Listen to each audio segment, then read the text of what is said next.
say thank you especially to Andrew Cashman, who gave his first sermon last week, and what I hear is that he hit it out of the park. So who knows? You've got many talents. Many talents. Some years ago, my daughter Heather, when she was young, asked me what I was going to preach about the next day. I said I was going to preach on why we go to church on the Lord's Day. And she remarked, "Oh, that's a sermon for the people who didn't come." Well, if you're hearing this sermon is for you to explain why we take one day in 7, set it aside for the Lord, and rest and worship God. Our text this morning comes from the Gospel of Mark. We continue our studies in the Gospel of Mark, and we're reading Mark chapter 2, reading through verse 28 this morning. One Sabbath, Jesus was going through the grain fields as his disciples walked along. They began to pick up some heads of grain. The Pharisees said to him, "Look, why are they doing what is unlawful on the Sabbath?" He answered, "Have you never read that what David did when he and his companions were hungry and in need in the days of Abiathar the high priest? He entered the house of God and ate the consecrated bread, which is lawful only for the priest to eat. And he also gave some to his companions. Then he said to them, 'The Sabbath was made for man, not man for the Sabbath. So the Son of Man is Lord even of the Sabbath.'"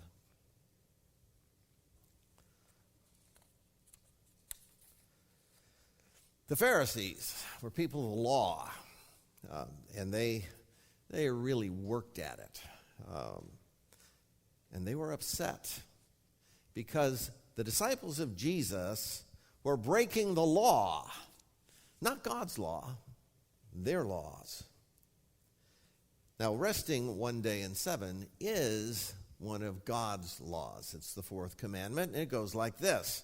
Exodus chapter 20, beginning verse 8. "Remember the Sabbath by keeping it holy. 6 days you shall labor and do all your work, but the 7th day is a Sabbath unto the Lord your God. On it you should not do any work, neither you, nor your son or your daughter, nor your male or female servant, nor your animals, nor any foreigner residing in your town. For in 6 days the Lord made the heavens and the earth, the sea, and all that is in them. But he rested on the 7th day. Therefore, the Lord blessed the Sabbath and made it holy." God's command to Israel was that they should remember the Sabbath. They should make it holy, which means that you take that day and you set it aside for God. Anytime you make something holy, you have set it aside for God, devoted it to the Lord. Of course, Israel worshiped God and observed the Sabbath on what we know as Saturday. It was the 7th day of the week, and Sabbat is the Hebrew word for 7. It was to be a day of rest, a day of worship. Now, we as Christians do not observe Saturday as the day set aside for God. We observe Sunday.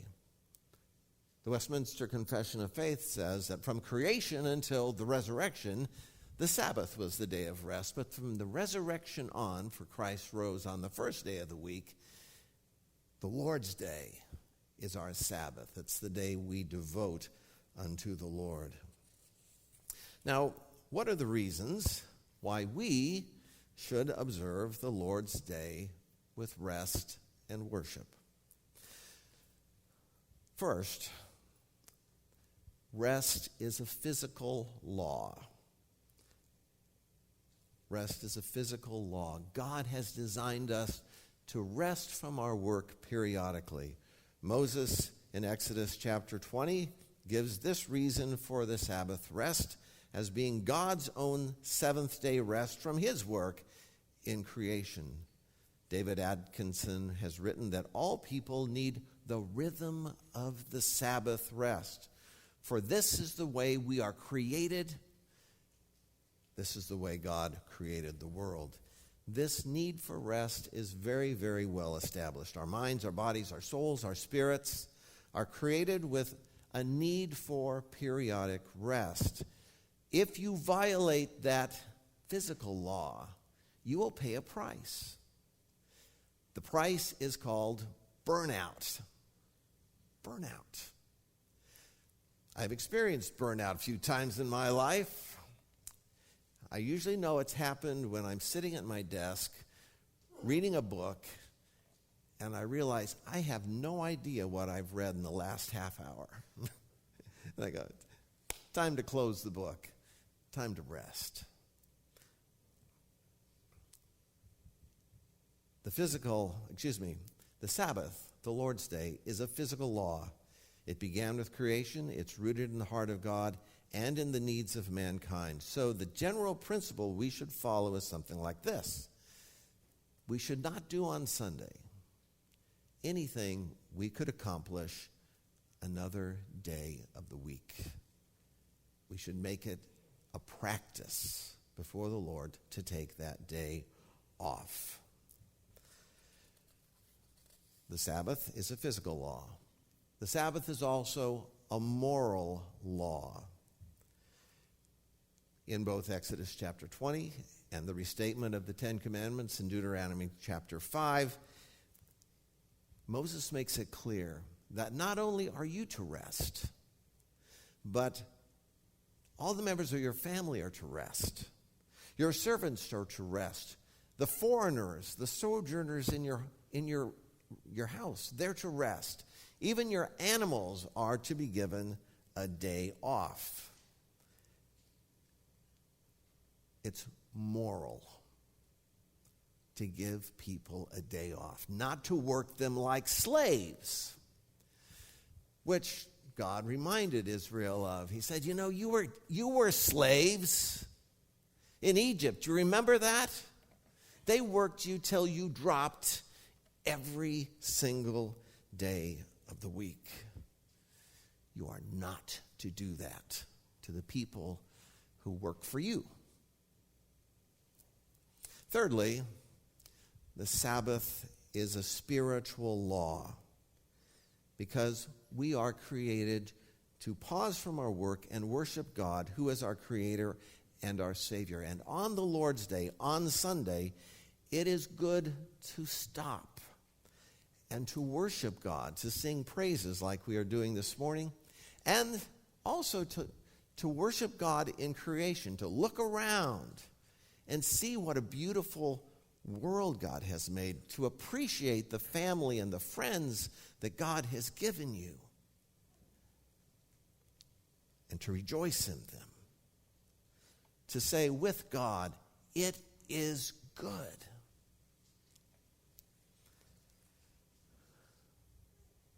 Then in addition to resting and rejoicing, we are thirdly to remember what God has done for us in delivering us from the kingdom of death and slavery into the kingdom of life and freedom. This is very important to gather and worship the Lord on the Lord's Day. Now, there are reasons why you might not be able to do that. If you're a doctor, like my doctor sitting right here in the front row, good to see you. He's not always here. Sometimes he's at the hospital saving somebody's life. We give you permission to do that. It's a good thing. But unless you've got something that, again, cannot be done on another day, you really should be finding a place to worship God. I know our congregation likes to travel. I get postcards.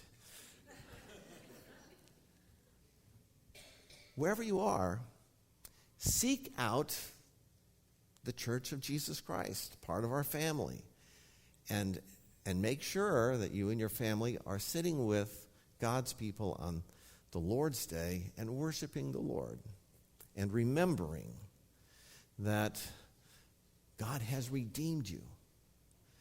Remember the blessings of the Lord. And do not, as Hebrews 10:25 says, do not neglect meeting together as some are in the habit of doing, but encourage one another. That is why we're here. So these three things are the goals of our observation of the Lord's Day. Rest from our labors, rejoicing in what God has created, and remembering Christ's saving work in our lives. Now, there are two traps to avoid when we think about how to observe the Lord's Day. The first trap to avoid is the trap of the Pharisees, these people that were all bent out of shape because Jesus' disciples were walking through the field and grabbed a handful of grain and ate it. They thought that was work. They actually had a lot of things that they considered to be ways to break the Sabbath. There were 1,521 special laws that you were to avoid doing so that you did not break the Sabbath. That was one of them. Jesus was not impressed. He mentioned David and his followers and the high priest Abiathar, who said, "Yeah, take the bread, you're hungry." And then Jesus laid down this wonderful principle, saying the Sabbath was made for people, for men and women, for boys and girls, not people for the Sabbath. That is followed immediately in Mark's gospel with a confrontation that came up between Jesus and the Pharisees. And interestingly enough, it was arguments over these special laws of the Sabbath that brought Jesus into the sharpest conflict with the Pharisees. I'll read it to you real quickly. Another time, Jesus went into the synagogue, and a man with a shriveled hand was there. Some of them were looking for a reason to accuse Jesus, so they watched him closely to see if he would heal him on the Sabbath. Jesus said to the man with the shriveled hand, "Stand up in front of everyone. This is not a miracle done in secret. I want everybody to see this." Then Jesus asked them, "Which is lawful on the Sabbath, to do good or evil, to save a life or kill?" But they remained silent. He looked at them in anger and deeply distressed at their stubbornness. And he said to the man, "Stretch out your hand." And he stretched it out, and his hand was healed completely. The Sabbath was made for man, not man for the Sabbath. And it is good and right to do good on the Lord's Day. On the other hand, while we shouldn't make the day of the Lord a day of drudgery, we need to be careful not to make it a holiday.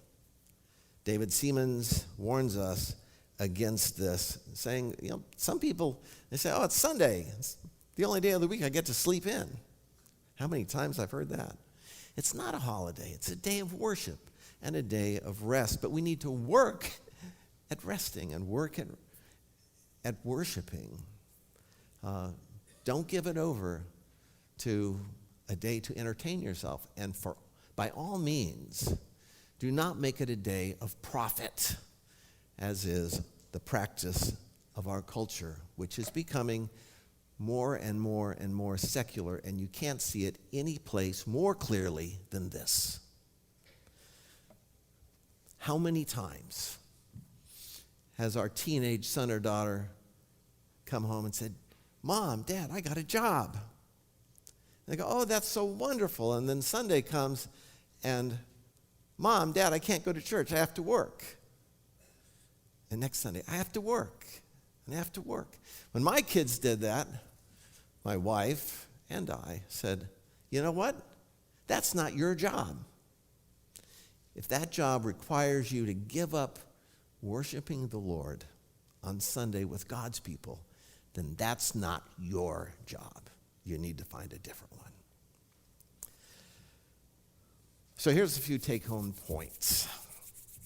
First, remember, the Lord's Day is not like any other day. It's a day of rest and rejoicing and remembering. It's a day of meeting with family and friends. It's a day when we seek to enter more deeply in learning and reading and study and discussion into the meaning of our faith. The Lord's Day is a day when we remember those who are lonely, those who are sick, those who are in need and less fortunate than we are, and we minister to them. And lastly, and most importantly, not just because I'm the preacher, it is a day for worship. It is a day for worship, to experience the presence of God in order to go out and walk in it all the days of the week to follow.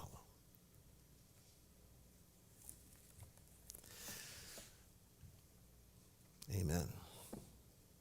This time, we come